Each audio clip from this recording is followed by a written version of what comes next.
Thank you for joining me today. I'm going to be talking to you about how to find the area of quadrilaterals.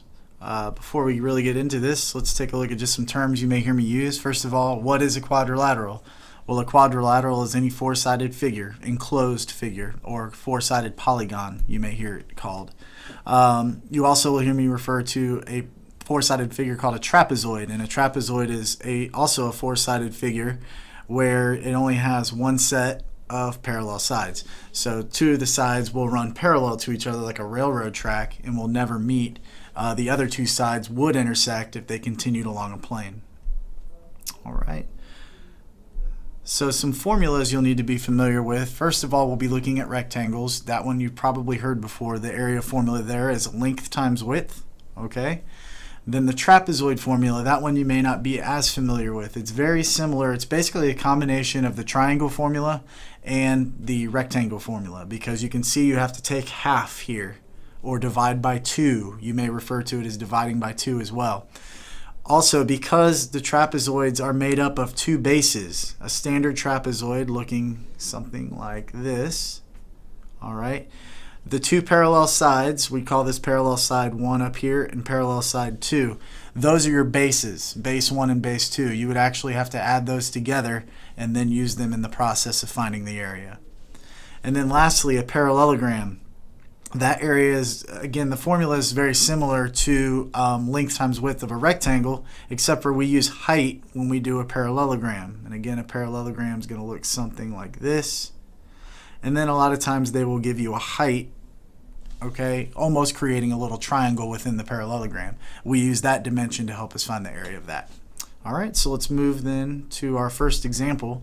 Our first example here is going to be just a basic rectangle. All right, and you can see that we have a length of 12 and a width of 7. So using the formula area equals length times width, we can substitute in our values. All right, so we have, get rid of that there. We're going to have area equals 12 times 7. Okay, and then off to the side, you need to do that scratch work. Make sure you get it right. Don't try to do it in your head. 7 times 2 is 14. Carry the 1. 7 times 1 is 7. Plus 1 is 84. So the area in this case is going to be 84. And we like to say units squared. We don't know, it could be inches, it could be centimeters, but because we're dealing with two dimensions, length and width, that exponent does need to be a 2 for the two dimensions. Alright, we'll look at one more. This is actually a square, and I can tell that because the two sides that they're giving us are the same, which means the other two sides would also be the same. Alright, opposite sides of rectangles are always congruent, which means that they're equal. So in this case, we have an option here of just simply doing 6 times 6. There is an area formula for a square, and it's area equals side squared. However, to keep it simple, we can also just have you continue to do area equals length times width, because it's going to give you the same answer. So if we use area equals length times width, that's going to be area equals 6 times 6, which, knowing that, hopefully, we know is 36 and then units squared. All right. Let's move then to trapezoids. To find the area of a trapezoid is a little bit more complex because the formula is a little bit more involved. You need to use the formula area equals 1/2 the height times base 1 plus base 2. So really quickly, I'll go through and just label everything that would go, and you would substitute the values into the formula. So the 10 along that dotted line and a part of that 90-degree angle here that you see right here, that represents where your height is. Okay, notice that is attached to the dashed line in the problem. Both of those right there are very important in noting what your height in a problem is. So 10 will be our height. So 10 equals the h.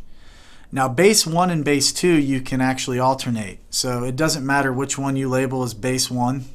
We'll just say 18. And base 2, which would be 22. Those, again, you can alternate. It's not going to make a difference in your solution when you solve it.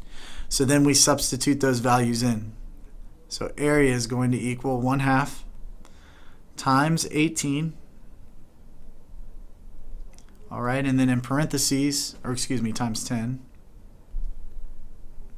1/2 times 10. Get that right. There we go. And then in parentheses, you'll have 18 plus 22. So half the height multiplied by the base 1 plus the base 2. So we can go ahead and take half of 10 because multiplying anything by a half is just like dividing by 2. So that's actually going to become 5. 1/2 times 10 is 5. So then in parentheses, we can go ahead and add 18 plus 22. All right, and that's going to give us 40.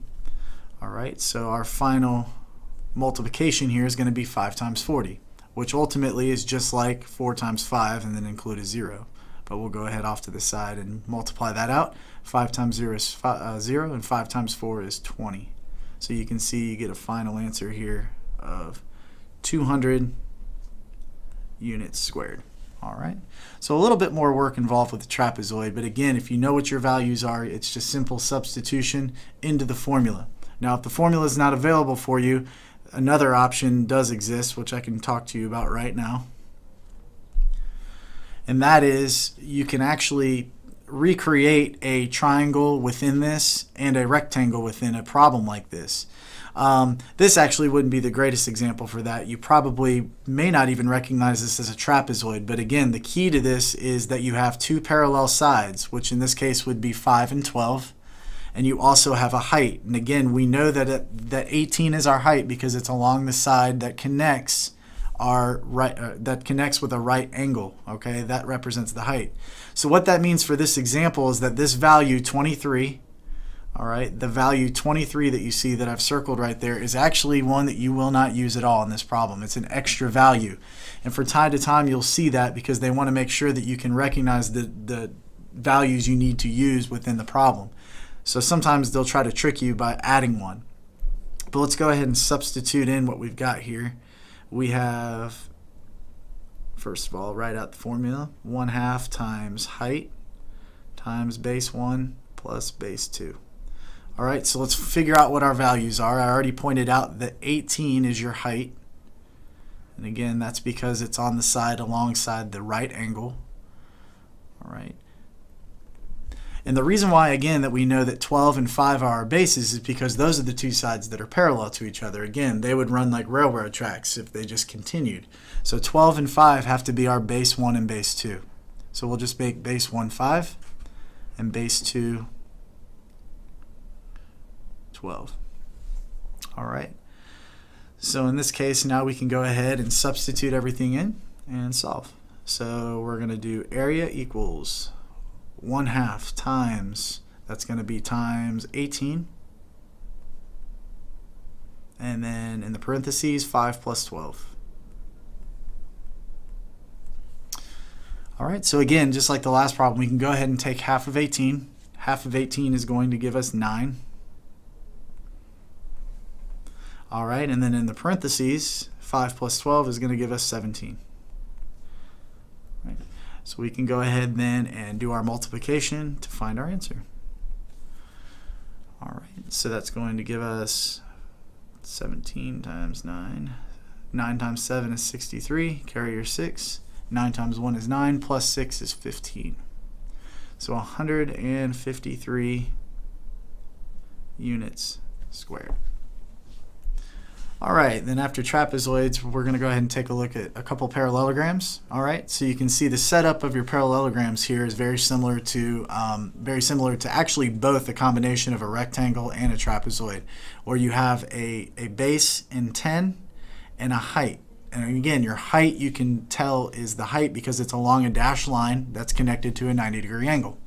All right, the area formula for a parallelogram is area equals base times height.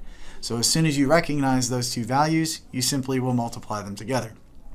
So area is going to be equal to base 10 times height 8. All right, and multiplying this together, we'll end up with 80. So your answer here will be 80 units squared. All right, and then one more example here. You can see this time just a couple of bases. They're just showing here that the values 14 along the sides or along the base of your parallelogram here are going to be equal. All right, so we're just going to use one of those along with our height, which again is 6, because again it's along the dashed line that connects to your 90-degree angle. So your area formula is base times height,